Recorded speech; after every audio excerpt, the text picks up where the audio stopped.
Today I'm going to show you how to make your own 5-gallon Home Depot bucket self-watering dog, cat, pet, or for that matter, any animal watering station.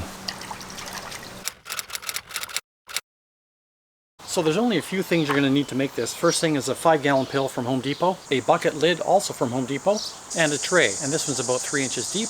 This one's actually a cat litter tray. This tray can actually be as big as you want it to be, but just make sure it's got enough room for at least the lid inside of it. So right in line with the handle, measure down from the top 1.5 inches and make a mark. And now just drill a hole there, any size you want between 1/4 and 1/2 inch. And you can use anything. You can use a spade bit, a regular drill bit, or one of these stepper bits that I use. And before I forget, any of the tools I use today will be in the description below.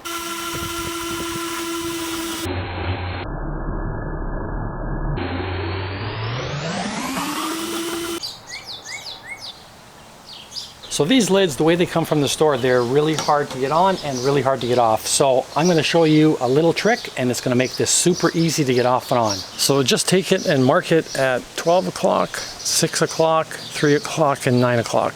And now just measure over 2 inches from the mark you made.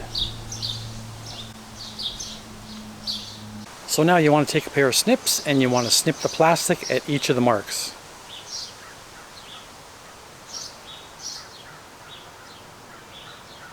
And now you want to cut the plastic out between all of our marks.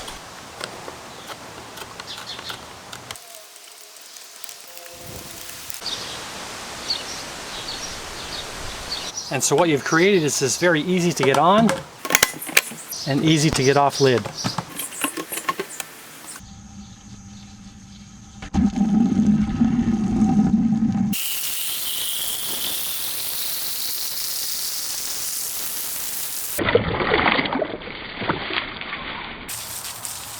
So now all you want to do is snap the lid on. And one thing to mention, and you've probably noticed that this lid does not have a seal in there. Well, it doesn't matter.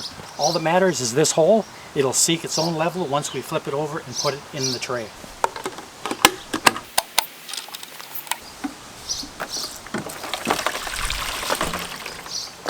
And just flip it over, push it right to the back, and now it will fill up on its own until it gets to the top of the hole and it'll stop.